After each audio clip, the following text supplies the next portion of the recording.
وإسحاق إن ربك عليم حكيم لقد كان في يوسف وإخوته آيات للسائلين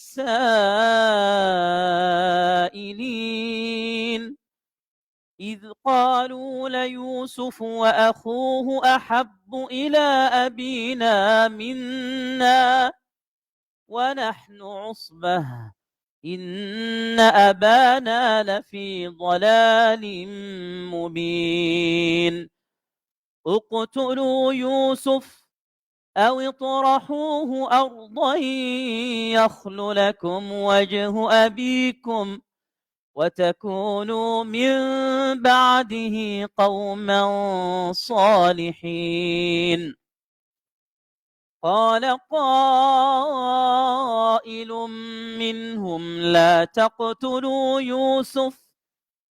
تقتلوا يوسف وألقوه في غيابة الجب يلتقطه بعض السيارة إن كنتم فاعلين قالوا يا أبانا ما لك لا تأمنا على يوسف وإنا له لناصحون أرسله معنا غدا يرتع ويلعب وإنا له لحافظون قال إني ليحزنني أن تذهبوا به وأخاف أن يأكله الذئب وأنتم عنه غافلون قالوا لئن أكله الذئب ونحن عصبة إنا إذا لخاسرون بسم الله الحمد لله والصلاة والسلام على رسول الله وعلى آله وصحبه ومن والاه إن الحمد لله نحمده ونستعينه ونستغفره ونؤمن به ونتوكل عليه ونعوذ بالله من شرور أنفسنا ومن سيئات أعمالنا. Alhamdulillah, we're starting Surah Yusuf. Welcome back to Quran Journey. I ask Allah subhanahu wa ta'ala to make this a blessed, inshallah, time for all of us, and I ask Allah subhanahu wa ta'ala to make it a good opportunity for us to connect with the Quran. Surah Yusuf is an incredibly rich surah with so many lessons that are very relevant to the time that we're living in today. And it's important that we introduce and contextualize quickly, but get into, inshallah, the crux of the conversation, bi'idhnillahi ta'ala. Yusuf alayhi salam, he is mentioned in the Quran 27 times. 27 times. 25 of those times, it is in the surah. So 25 of those times, it's in the surah. And 2 other times, one in Surah Al-An'am and one Surah Ghafir. And the one in Surah Ghafir reminds us that he is a prophet. Explicitly. وَلَقَدْ جَاءَكُمْ يُوسُفُ مِنْ قَبْلِ بِالْبَيِّنَاتِ. So Allah subhanahu wa ta'ala makes it very clear that he is a messenger. Right? In that ayah. So that's important to note. In addition to that, Surah Yusuf itself is revealed in Mecca. And it's revealed in the time that is very sensitive to the Prophet ﷺ. Some say in the year of the sadness or sorrow, and some say after the year of the sadness.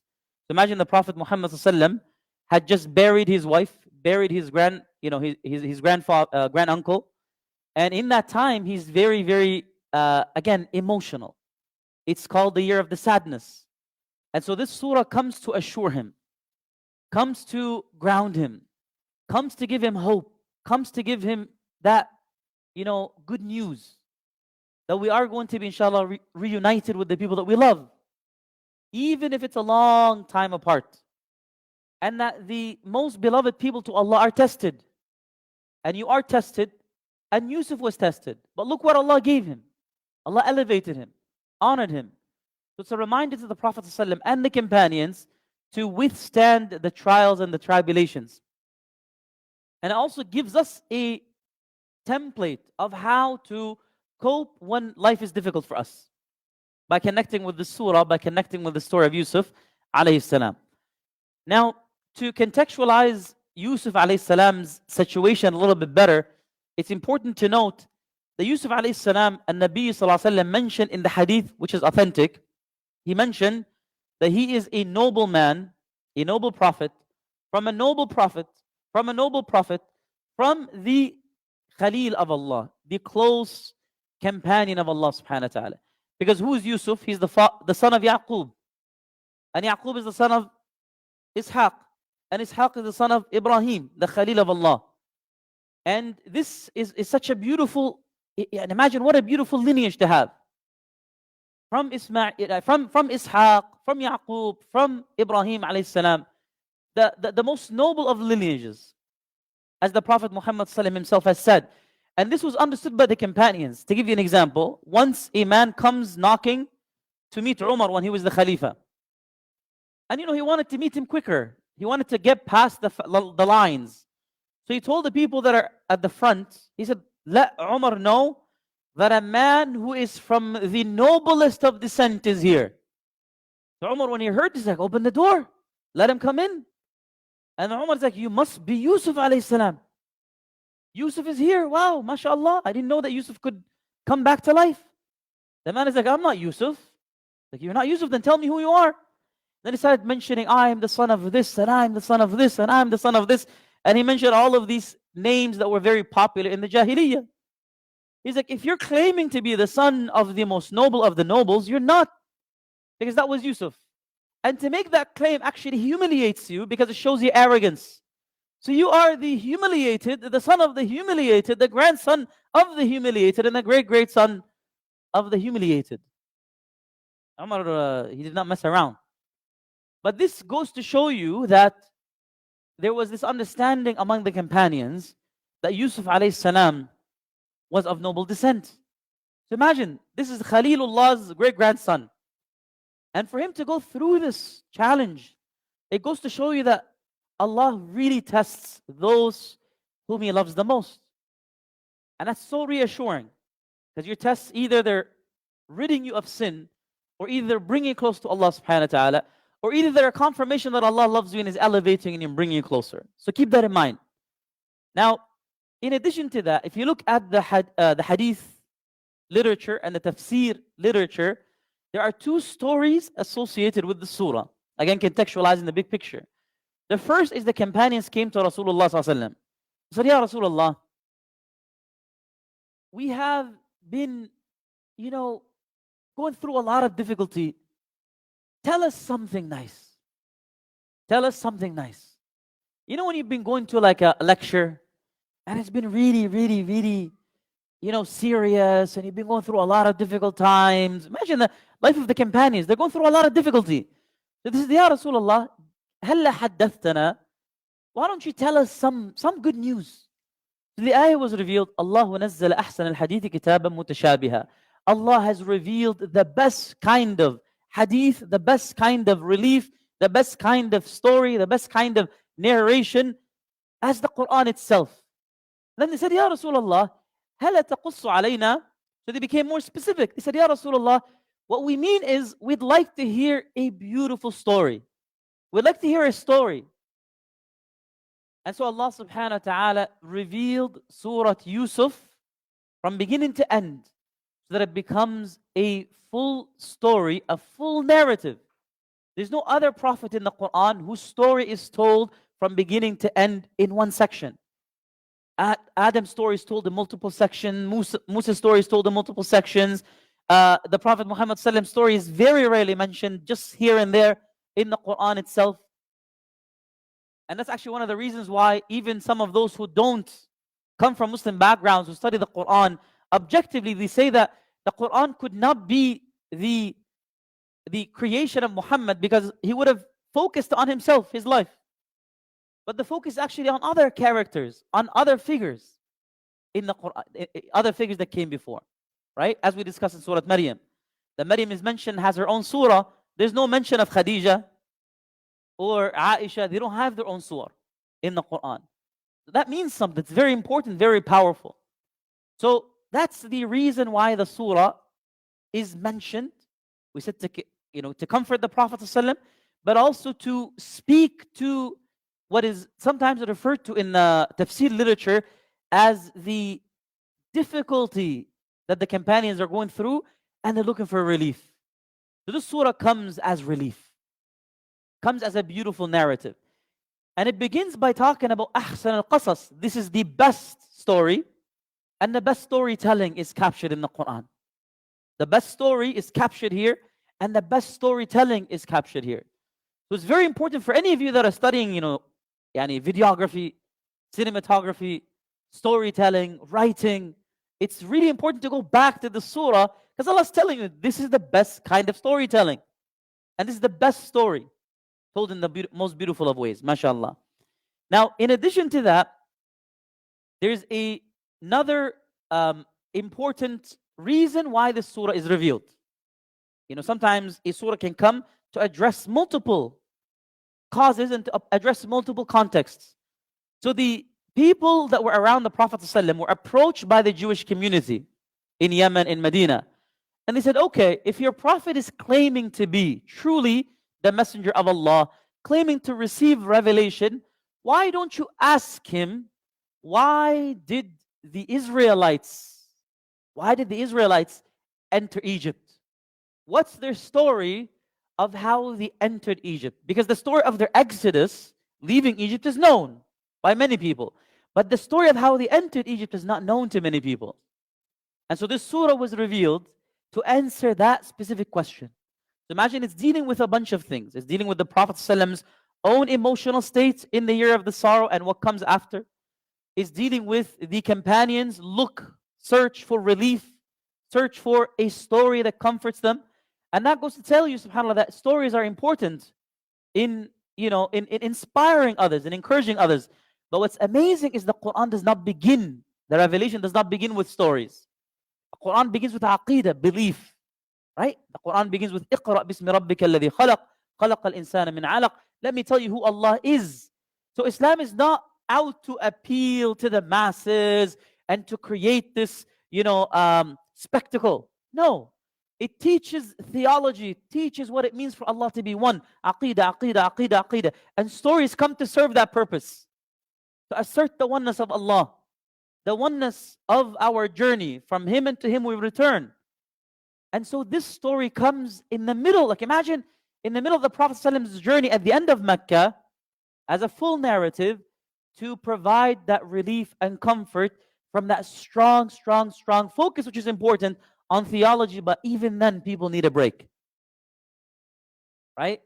Storytelling comes as a break, not as the anchor. We live in a time where we don't necessarily like to study aqeedah and theology. We're like, I want to hear stories. I'm so bored with aqeedah. When you think of, who do you listen to, right? You listen to good storytellers. You don't listen to the sheikh who's going to sit there and talk about Allah and who Allah is and discuss the theology of Islam. It's the nature of human beings. But it should be the other way around. And the Quran really focused on aqeedah, and stories came to serve that purpose. So think about us. And that's a byproduct of our time. We're living in a time where so much is, shown to us. SubhanAllah. Imagine, we went from listening to a full, lecture that is 45 or series for 45 hours to now we're barely an hour on YouTube, and then from there to Instagram, and then from there to shorts, right? Reels. Now it's I'm going to give you 10 seconds to win me over. And if you know, khalas, I'm going to move on. That swipe, move on. It's affected our attention. It's affected what we deem to be valuable. And you really need to detoxify yourself from that to really embrace the beauty of the Quran. And I've mentioned this to you before, but to truly appreciate the Quran, you need to reset your palates. Imagine someone who's been eating sugar, like junk. It literally hijacks your brain. That's what sugar does, right? The biologist will tell you better. The chemist will tell you better. And what happens when you take a lot of sugar, the next time you pick up a fruit and you taste it, you're like, what is this? Doesn't taste good. Compared to the chocolate bar. Right? It doesn't taste good. But what's actually better for you? What actually tastes good? What's designed with the right amount of ingredients, the right amount of fiber, the right amount to actually serve a purpose, that it meets your requirements, your nutrient requirements, right? Same thing with the Quran. If you're exposing yourself to all of this noise, auditory noise, a lot of music is just disgusting noise, if not most of it, right? if not all of it. And then, of course, even worse is visual noise, right? Nonsensical content that you're exposing yourself to. And even more dangerous than that is, subhanAllah, the virtual input that is actually haram, that's rewiring your brain, right? That's rewiring the way you think so that it makes certain things, almost salient, like compasses that guide your life. SubhanAllah, one of the things that, and I'll relate it to the story of Yusuf here, one of the things that the Mufassirun say is, subhanAllah, look at what happened to the wife of the Aziz, who tempted Yusuf in the story. Like, imagine she has power, she's got beauty, she's already married, she's got all of these servants that are working for her. Like, there's so much on the line. There's so much on the line, right? You would not want to jeopardize all of that and jeopardize your reputation by making that mistake. But what happens when you constantly are looking at something and you constantly fixate upon it and you constantly input, you're constantly exposed, and then it becomes not just a whisper from shaitan, but a thought that lingers. And then from there, like Ibn al-Qayyim says, it becomes a desire. And then from there, it becomes an addiction. You become so fixated upon it that you don't see anything else. That you don't think of anything else. You don't think of the reputation. You don't think of what it can do to the state. Right? You don't think what it can do to your marriage. You don't think what it can do to your family. You don't think what it can do to your position. None of that becomes more important than fulfilling that craving.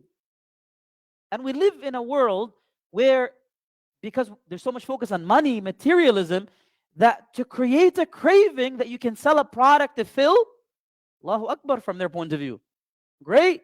Let's create as many cravings as possible. Let's condition people to have those cravings. And you know that those who work in marketing, that's what they do. It's not a lie anymore. It's real. Right? Certain things sell, and we're going to use them to sell. So we're going to create the craving, and then we're going to create the substance that fulfills that craving. So it becomes a self-driving economy. And then even more than that, you'll become the product now. Before it was your attention, and now it's your time. Your online, patterns, your online search queries. There's a profile about you and what you like and what you don't like. So you become the product now that they sell. I go to an advertising company, I have 500, million people's data points.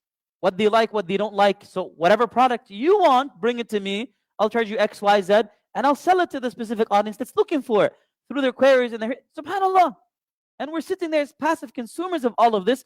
And in the world of data and information, it's become so real, it's so tangible, you can actually study this as a science. But in the past, it's always been there. That's what Qarun did when he gathered everybody, wore his best attire, showed his kingdom, put on his crown.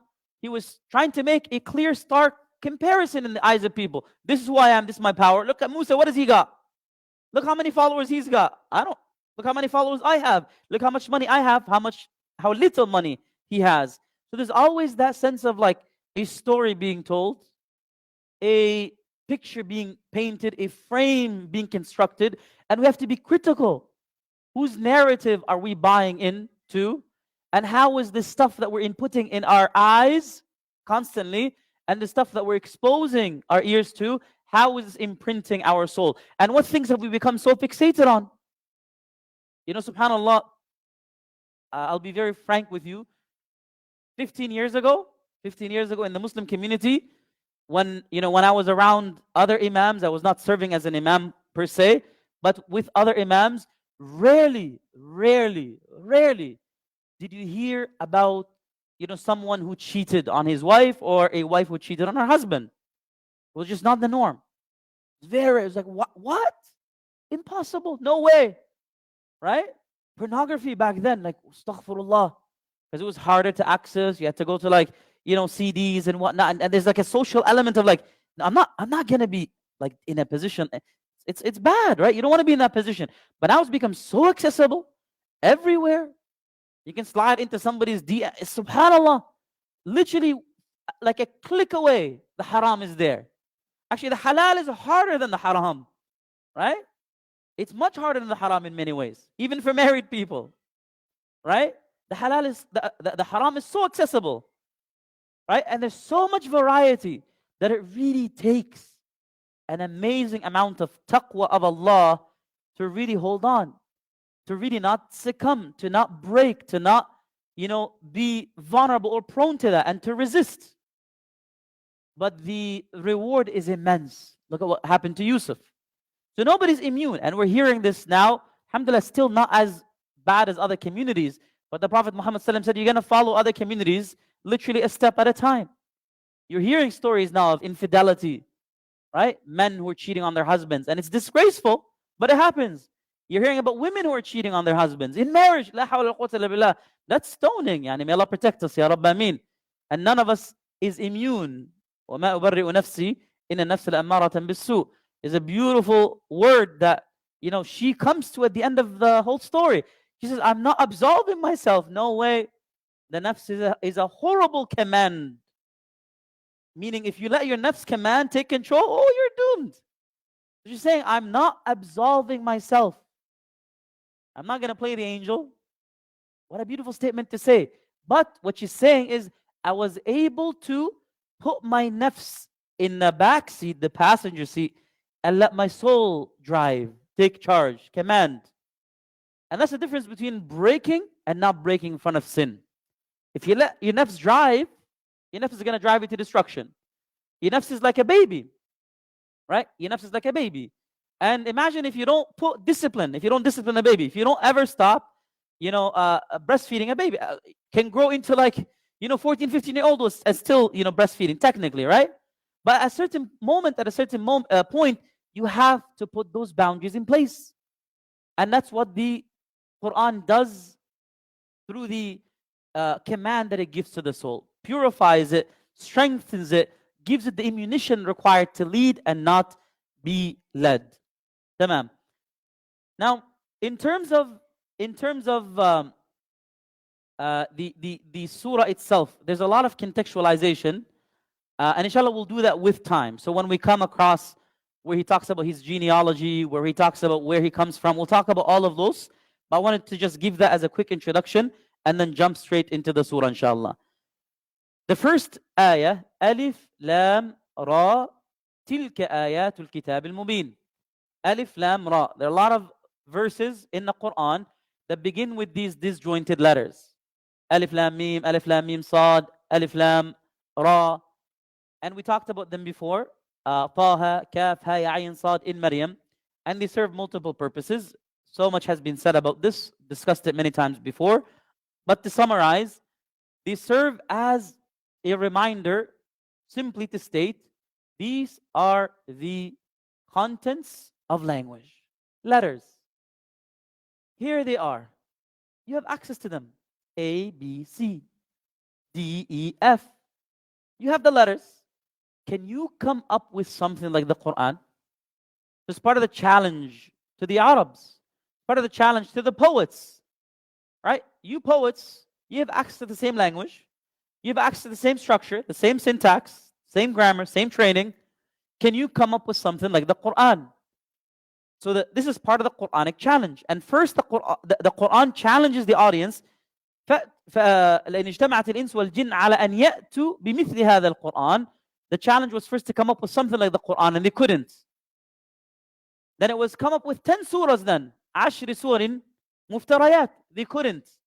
Then فَأْتُوا بِسُورَةٍ مِّن مِثْلِهِ. Come up with just one surah like it, and they couldn't. The smallest surah is what?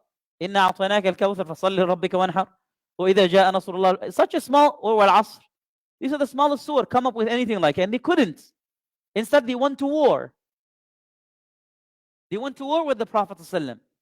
So it's understood as part of the Quranic challenge. Come up with something like the Quran, and you cannot come up with something like the Quran. So already the Quran is giving you a falsifiability test. Which other book claims to be from Allah and gives you a falsifiability test? You want to prove the Quran to be false? Here's what you do. Come up with a small surah like it. Done. The Quran concedes that it's fake. But they couldn't. Until this moment, they cannot. And the Quran, when you study in full detail, at the beginning when you're a kid, you hear that claim like, oh yeah, I'm sure someone can And then when you actually study the Quran in detail, like subhanAllah, mind-boggling, right? The word choices, the connections, the transitions, the imagery.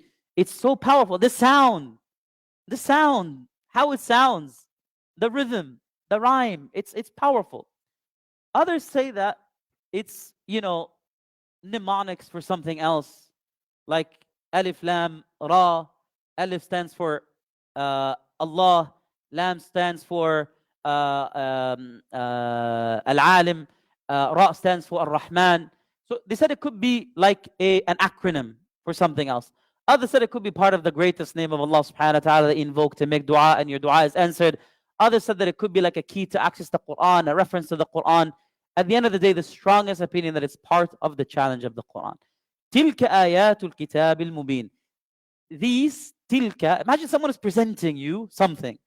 تِلْكَ آيَاتُ الْكِتَابِ الْمُبِينِ. Here are the signs contained within this book that is mubin. Mubin means what? Mubin means it's clear on its own. It stands on its own. You don't need something else.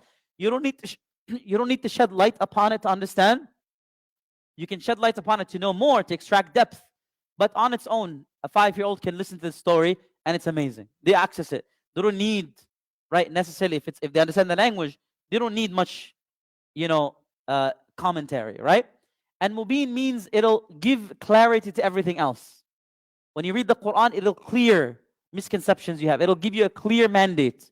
And kitab itself means mandate. From kataba yaktubu kitaban, a message, a book, and also a mandate. So here's the mandate that will make everything clear.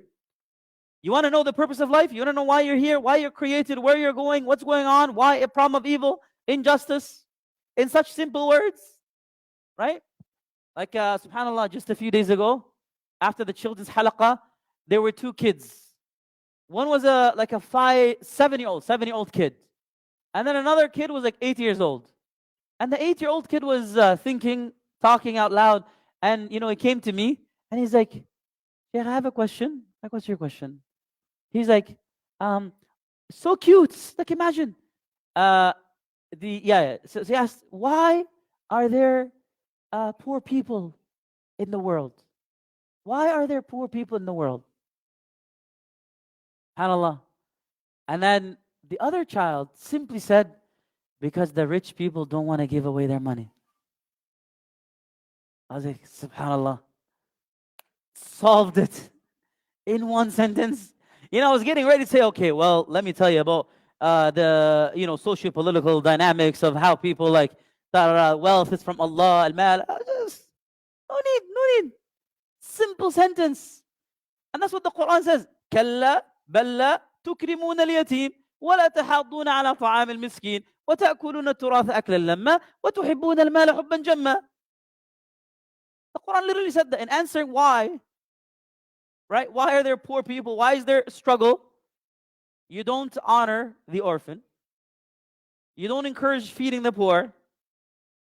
You love to eat the wealth. You just love to consume more. Right? And you love wealth with a great amount of love.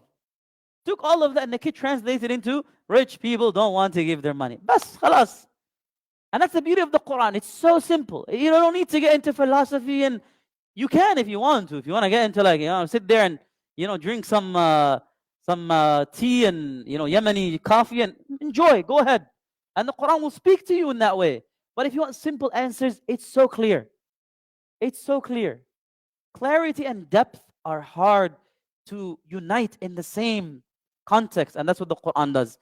Inna anzalnahu Qur'anan Arabiyya. Ibn Kathir reads Qur'anan Arabiyya. And Imam Shafi'i, by the way, he would say Quran, not Quran. The Hamza was only used by some of the dialects and tribes of Quraysh. But the rest would actually skip the Hamza because it's difficult to say Qur'an. They would say Quran, which is acceptable, right? But in any case, Allah says, Inna. Where does Quran come from? It comes from Allah. Inna. Allah is making it very clear. Indeed, we, the royal we, the respectful we, because Allah subhanahu wa ta'ala is not like us. So it's not befitting for him to say I when speaking in this context.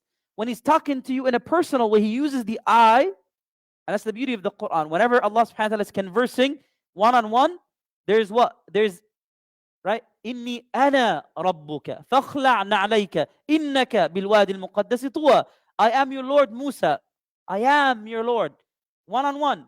Take off your shoes. Indeed, you're in the sacred land. But when Allah's talking to all of us, He uses the royal pronoun to indicate that He is great. You know, it's not captured by the simple I here. So this is again some of the subtlety of the language. Inna anzalnahu, we have sent this Quran down. Anzalnahu, and the difference between nazzala and anzala. Anzala is one time. Nazzala is over the course of some time. So Allah is saying we've revealed it, this part of the Quran, Surah Yusuf, one time. Qur'anan Arabiyya. Why is it called Quran? Quran. So qara'a means to read, but Quran means that which is recited over and over and over and over and over again. And Quran means that which is recited with purpose and with appreciation. So literally the Quran means that which is recited over and over and over again, because you never get bored of it, and that which is recited more and more, and that more that you recite allows you to gain better appreciation. That's literally what the Quran linguistically means. At least one of the opinions. So inna anzalnahu Qur'anan Arabiyya. Arabiyya means it gets the point across. Right? You know, think about Arabi and Ibri. They both have the a, ba, ra, a, ra, ba, which means to basically what? To cross, to present, to capture. So when you are trying to, like, subhanAllah, the Arabic language and the Hebrew language, the Semitic languages are very powerful, because there's a direct correlation between the concepts, the words, and the image, between the word, the language, the letters, and the concepts. So, meaning, the idea that you have is an image in your mind. There's an image that you're trying to say, and when you're able to find the right words to get the point across exactly as how you imagined it, then what you've done, you have engaged in ibr, abara, abbara, or araba. They're all related.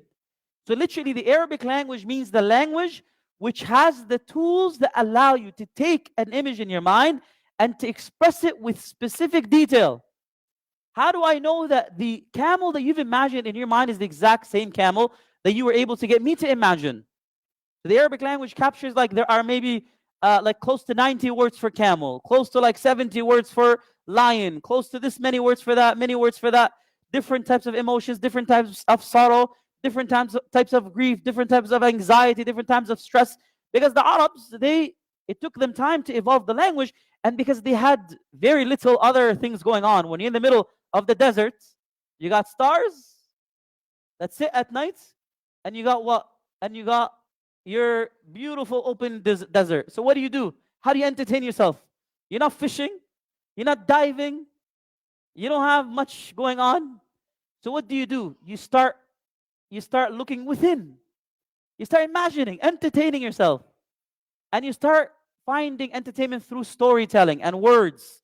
And so their context allowed their language to mature, and perhaps that's one of the reasons why Allah subhanahu wa ta'ala picked this as the mode of communication. Nothing, it doesn't mean that Arabs as an ethnicity are any special. The language itself is very special.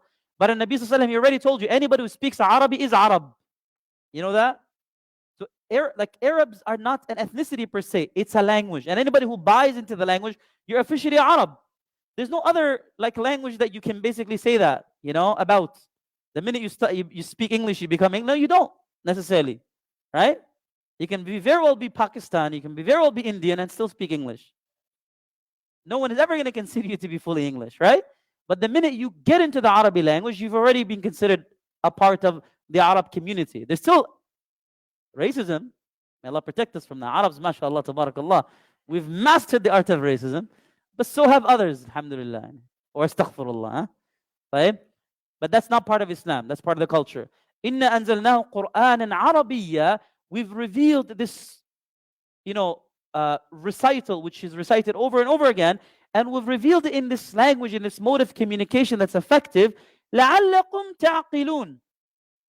So that you can Now, تعقلون is usually translated as may understand, but it's not just may understand, it's so that you may begin to think, that you may begin to reflect. This hopefully will stimulate your aql. What's your aql? Your mind. So hopefully this will stimulate your mind enough to start thinking. You know, when you start studying a specific, subject, when you go to get your training in sociology, after a while, you start seeing the world differently. You start seeing the world through institutions, right? When you study psychology, you start seeing the world through what? Through the nafs, the personhood, the psychology of things, right? When you study the world from political science, you start seeing that. So your studies frame how you see the world, right? And so here the Quran is telling you, you want true reflection, true understanding, true thinking, the way Allah intended for you to think, this Quran will prime you in that way. And you will see this when you study the Quran, truly you will begin to think differently, see the world differently. Then Allah mentions, نَحْنُ نَقُصُّ عَلَيْكَ أَحْسَنَ الْقَصَصِ بِمَا أَوْحَيْنَا إِلَيْكَ هَذَا الْقُرْآنِ وَإِن كُنْتَ مِنْ قَبْلِهِ لَمِنَ الْغَافِلِينَ. Again, the royal we is used again. We نَقُصُّ عَلَيْكَ أَحْسَنَ الْقَصَصِ. It's usually translated as, we relate to you, we narrate to you, we orate to you, the best of stories. But قَصَّ يَقُصُّ is very, very specific. In the Arabic language, what do we call scissors, guys? Who speaks Arabic? What do we call scissors? Miqas. What does the word qassa mean? To cut. Okay. And what does qasasa mean? To what? To narrate stories. In Surah Fussilat, in Surah Al-Qasas, when Allah subhanahu wa ta'ala tells us the mother of Musa, when she said to her daughter, follow Musa, what did she say? Qussi. The qussi means what? To follow. Follow and cut. Literally, that's what the Arabic word for storytelling is, to follow and cut. Why? Because you're following the narrative word by word, step by step. You're following the story, making sure that it's conveyed in the best of way, and you're cutting out anything unnecessary to send a clear, cohesive narration, or to send a clear, cohesive picture. So when you're painting a picture, you want to paint enough so that what is meant to stand out stands out, and what is meant to be left is left. That's what qassa means. That's when you go to the barber. Why is it called to cut your hair? Why is it called qassa, or scissors are called miqas? Is because you're trimming. You're making it look good. You're grooming it, and you're cutting out the excess, getting rid of all the unnecessary detail. That's what storytelling is. You want to say enough to get the point across, but not too much that people are bored. So Allah's saying, you want that art? This story will do just that, and will demonstrate just that. And that's what I mean by the language itself captures the concept in your mind.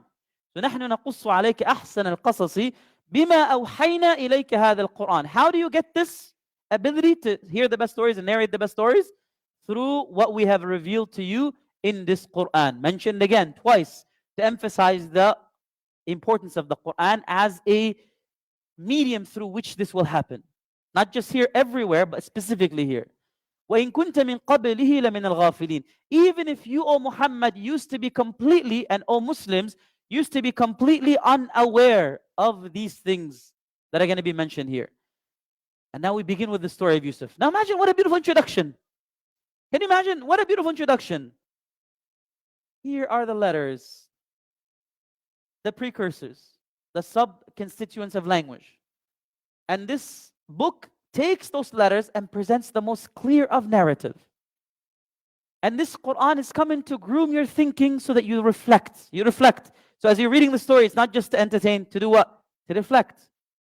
And here we give you the best of storytelling that trims out all the details, all the excess through this Quran, even if you had no idea about this before. Now straight to the point, we get into the story. Brief introduction, brief, subhanAllah, priming, and straight into the story. And the story, subhanAllah, begins with such an amazing, amazing scene. إِذْ قَالَ يُوسُفُ لِأَبِيهِ يَا أَبَتِ إِنِّي رَأَيْتُ أَحَدَ عَشَرَ كَوْكَبًا وَالشَّمْسُ وَالْقَمَرُ رَأَيْتُهُمْ لِي سَاجِدِينَ. You know how much we can extract from this? So much. Little kid Yusuf is a child. He's comfortable enough to come to his dad and talk about his dreams. How many of you would feel comfortable going to your father and talking about your dream? They'd be like, what do you mean? Your dream? You should not be sleeping, you should be studying, huh? Astaghfirullah, right? Some of us have even till now, we have that very, inconsistent relationship with our parent. How many of us would be comfortable saying, Ya abati, my beloved father? You say that to your father nowadays, my dear father, like, what do you want? I already wrote your name in the inheritance. What else do you want? I paid you tuition last week. خلاص يا عمي. حل عني. Get out of my face. Unfortunately, let's be real. That's the context we're living in. But Yusuf feels comfortable enough to go to his dad to use such beautiful language. Ya abati, my dear father, inni ra'aytu, I saw last night, 11 كوكبا, 11 stars, 11 planets, 11 celestial objects. والشمس والقمر, and I saw the sun and the moon. رأيتهم لي, I saw all of them. Imagine, this is capturing the conversation of a young boy. It's like, imagine, Baba, last night, I saw 11 planets, and the sun and the moon, I saw them too. They were there too. And all of them were prostrating to me. We're like welcoming me. We're greeting me. The prostration, sajda, in Arabic means to show respect. And in Banu Israel's theology, or Banu Israel's culture, it was a sign of respect. And even when Allah tells Adam, Allah tells the angels, isjudu li Adam, some have said this is the bow of respect. Not a full prostration like to the ground. But that's not the point here. The point is that this is a sign of respect. So all of them were kind of like figures. Look at the imagination of a child and the revelation that comes, or the dream of a child, subhanAllah. It's from Allah subhanahu wa ta'ala. All of them were prostrating to me. Now, who do you talk about your most private and intimate of things? You talk to the people that you love. You speak to the people that you love. And we live now in a time, subhanAllah, where a lot of us, we will have a lot to say to people outside of our family. So you will see the guy when he's speaking to his friends, sisters, times 10. And then when you go home, I didn't say anything. When you go home, may Allah bless her. It's good to be there. When you go home, you talk to your mom, dad. What did you do today? Stuff. What happened? Things. What did you do? I don't know. Like, some of you to your parents say more, I don't know, than like you become a philosopher, right? I don't know, really. What is knowledge? What is it to know? Al-Musta'an. But then when the same person is like on their computer screen talking to like, astaghfirullah, right? Feelings, desires, subhanallah. If you catch, like, dad will look at the chat history like, what? This is my son? Who is this? I don't know this person. But Yusuf alayhi salam had that special relationship with his father, where he was able to go to him and talk to him.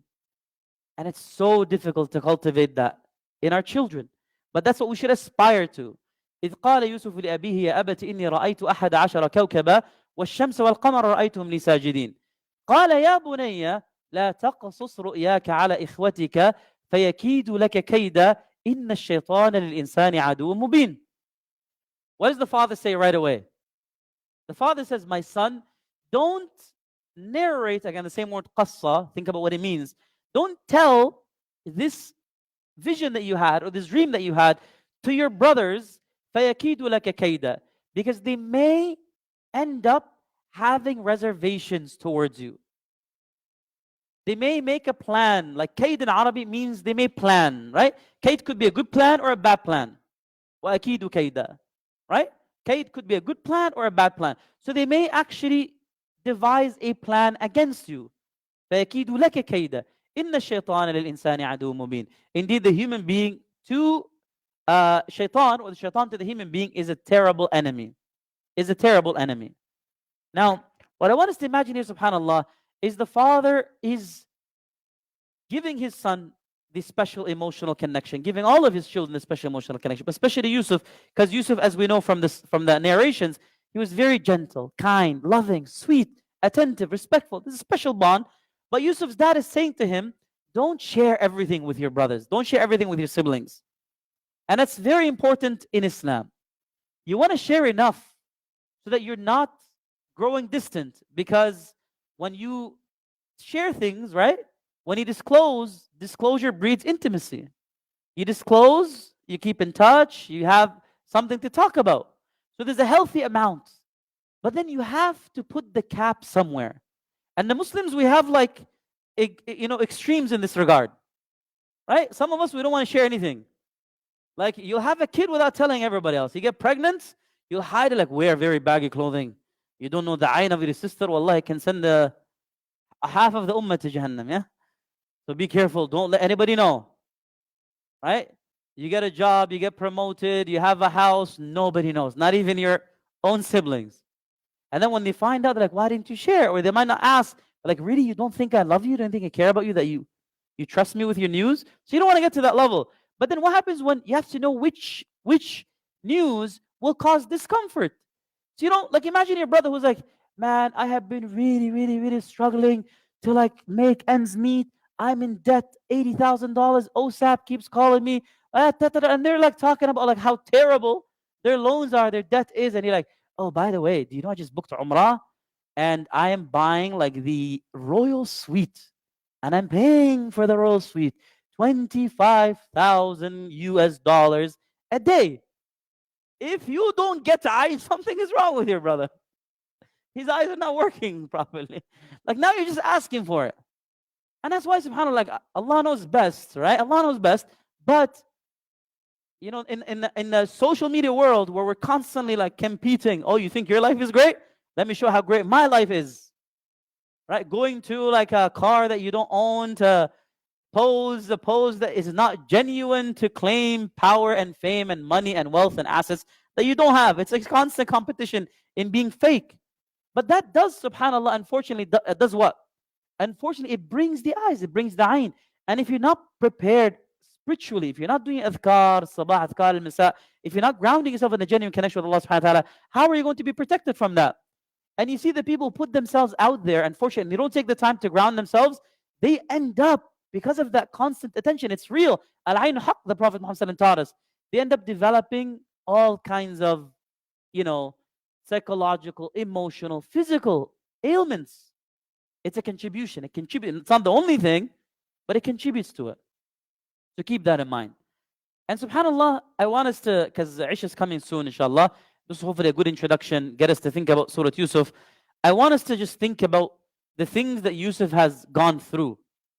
A child who has this amazing relationship with his dad, with his mom, is betrayed by his own brothers. Imagine being betrayed by your own family, losing out on your childhood. So for those of you who are like, you're victimizing yourself, you've been playing the victim card for the last 15 years, struggling to forgive your dad or forgive your mom for whatever reason, for whatever has happened, look at this as inspiration.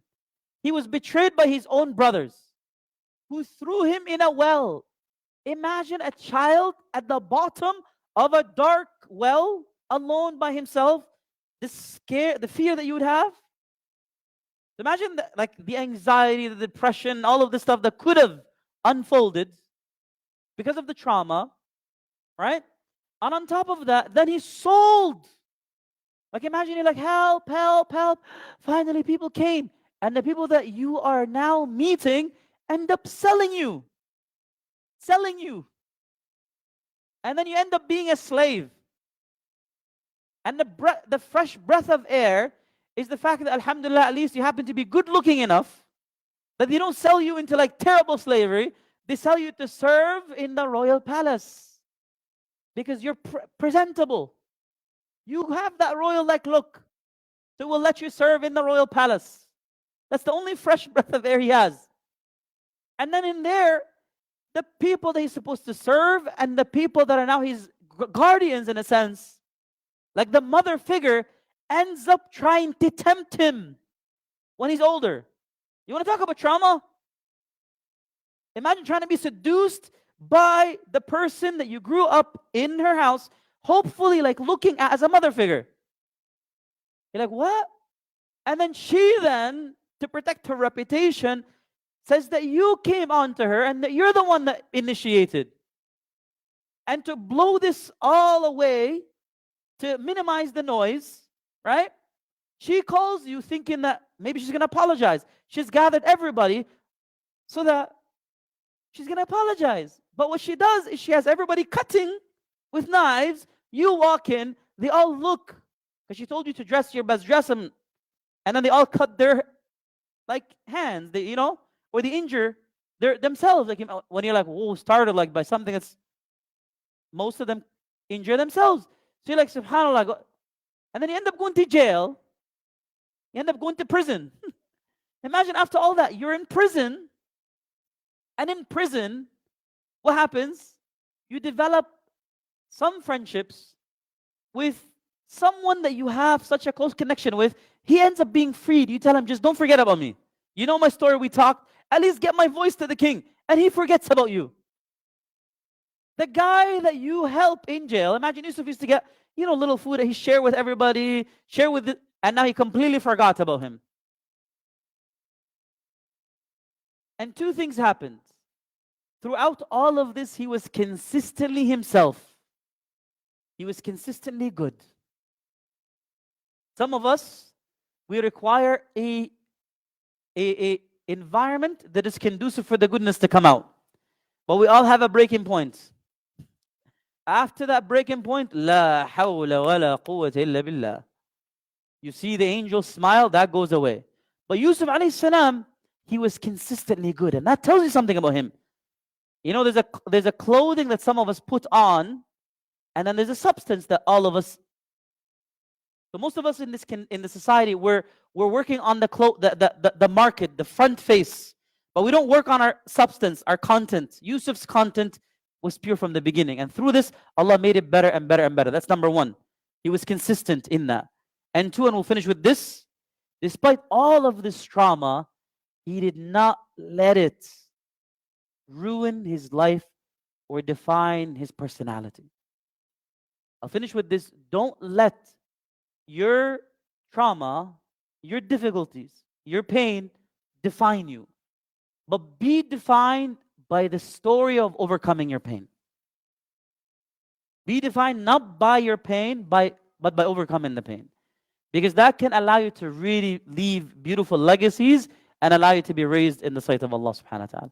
May Allah subhanahu wa ta'ala bless you and give you Jannah Firdaus, Ya Rabb, Ameen. May Allah accept from all of us, Ya Rabb, Ameen. We'll see you next week, inshallah, to delve more into the story of Yusuf and the Surah of Yusuf.